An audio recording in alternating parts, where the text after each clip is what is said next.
My fiance, Damien, and my 2 daughters, Faith and Rye, and my parents.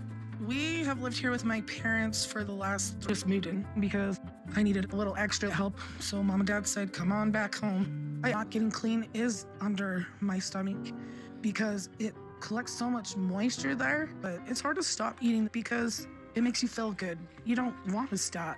Food is there. It's love.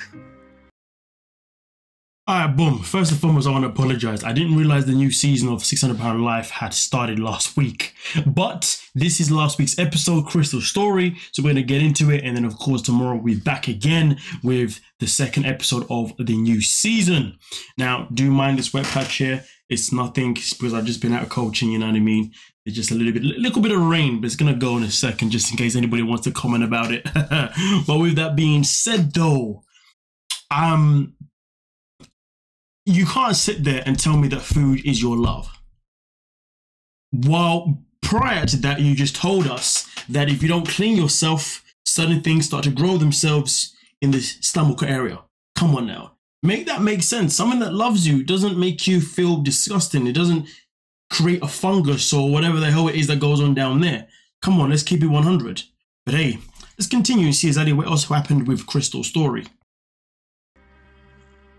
That they were going to the bar, and by 2-3 o'clock in the morning, you could usually hear my mom and dad fighting. And sorry for me as a child, but when I turned to food, it would calm me. So I was 10 after being ran over. At 10, I was in the 200s. That's effed up, you know. So of course, we know where the trauma comes from. It comes from the fact that the parents were toxic parents that obviously were violent to one another verbally in front of obviously her and her siblings. So therefore food was her result to, you know, numbing out the pain. Sadly so, you know, the food ended up becoming too much of a permanent thing in her life. And obviously this is why now she is where she's at. But to be at near enough 200 pounds at 10 years age, that is crazy. And the fact that the parents were there, but they only cared about arguing with each other rather than recognizing that their child was clearly suffering. What happened? She was in this position where she continued to gain some weight. Honestly, sometimes I sit here and I say to myself, why are some people parents, you know? It's just sickening. And I started dating, and I was 15 when we started being intimate. 10 years old when I had my son. So she got pregnant at the age of 16. 15, she met this guy. 16, she was pregnant with her first son. Then she says that the son pretty much saved her life. I mean, maybe he saved her life because maybe he gave her a purpose to live. But hey, even having the son didn't exactly help her, well, start to lose the weight at the time. And bear in mind, this picture here is when she was, what, 15, 16? That is not cool. After Devin was born, me and Cody actually stayed together for a while. We even got married. The relationship was never quite healthy, and we wound up splitting up. I want you to let this sink in. So she had one person. She was one guy had a child or 2 kids. Okay. Together with Faith's dad, and we got married. But he went looking for love outside the marriage. But I wouldn't really call myself lucky in love until Damien. So that's 3 partners, 2 marriages. Well, one I think was the first guy. Second guy, she obviously got married to him, and now she's with this guy. Now she does go on to actually marry this guy within the episode, which blew my mind. I was like, wait, hold on a minute, a marriage and £600 life, okay. But either way, now she's married to him. Hey, look at it this way: if you're living life right now and you're single, you have no kids, but you're somebody that doesn't want to be single and you want to have children, well, just know there's something clearly wrong with you, because if she can get a man and she can have kids, well, then there's something wrong with you. I'm just playing, but boy, it just always blows my mind how many people on the show who are 500 plus, 600 plus pounds are in relationships, you know? Even here's the thing though, even though we know their relationships are not healthy, it's still just nuts how they have relationships and also how they have children at the same time. But hey, let's continue. Actually, a long time ago. We were about 9 years old when we met each other, and then her and I just saw eye to eye, and then we lost contact for a while. And it breaks my heart and it hurts me a lot because people are pointing and laughing and taking pictures of her, and when she's just trying to get the groceries that she needs to get through it. That is hella savage though. People taking pictures of you. I mean, laughing isn't nice. Laughing itself alone isn't nice, but taking pictures? That is harsh. That is someone's privacy right there. That's no consent. That's just so messed up. To be made fun of what their disability is, but it's really hard on a daily basis. I am sick and tired of hearing about how being overweight is a disability. I mean, listen, I get it. She's in a wheelchair now, so yes, technically she's disabled. I know, but this is self-caused, self-inflicted. You know, I feel like there should be a new name for people who self-inflict to a point where they do become disabled, you know? Because I just feel like it's just a slap in the face for people that have disabilities and they actually can't help it. Do you know what I mean? Like, anyway, continue. You guys ready? Me feel a little mad, but it also makes me feel a little sad because people shouldn't be staring at my mom because... Bear this in mind, people are staring at her mom while the kid is there too. It doesn't matter about her weight or her size, it's just that she's beautiful. I won't lie to you, when I heard the daughter say that, I was like, damn, this daughter's been brainwashed.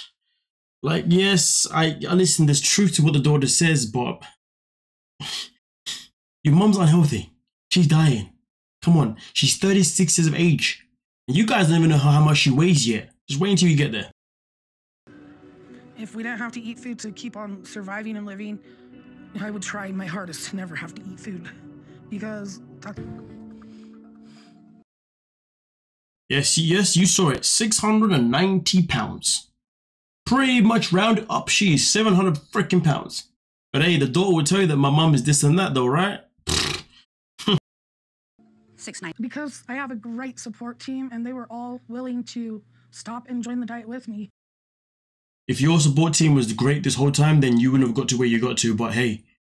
And do you know what the crazy thing is as well? Her parents were at the beginning of her problems, but the fact that she had to move back in with her parents as well is nuts to me. With her kids and her partner. Crazy. To lose almost 100 pounds in 1 month. But the goal I'm going to give you is to lose 80 pounds in 2 months. And you should be able to do that easily. But they would do the diet with me, and then none of them have because they say it's harder for them than they thought. So, well, that's your support system out the window.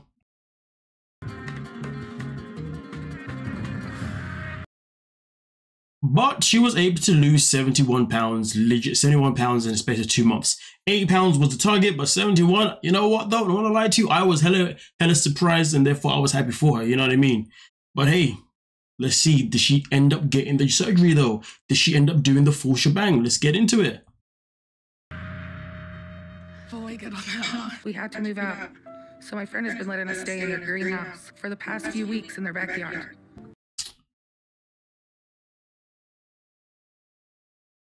You know what? Hold on a minute. Shut up, honey.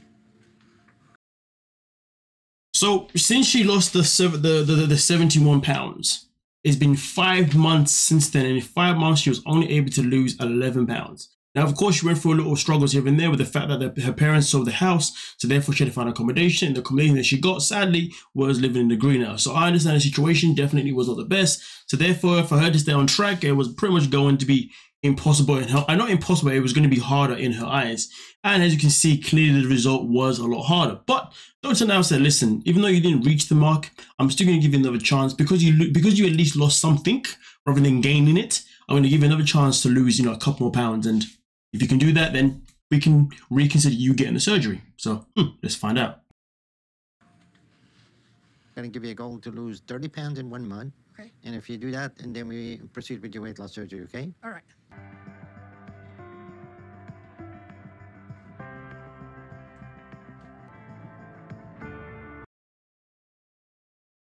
You know what? She did more than that. It was just over 30. I think she lost about 38 pounds within the space of that month. So you know what though? Happy for her. So proud of you. And then this was the end goal. Her current weight is 505 pounds. She did obviously have the surgery, and obviously since the surgery, she's lost 44 pounds and a total of 186 pounds. Now that is, but to be fair though, for me personally, the number is still still disappointing because it took a whole year for her to lose that amount. You know what I mean? Really and truly, she should have lost more than that.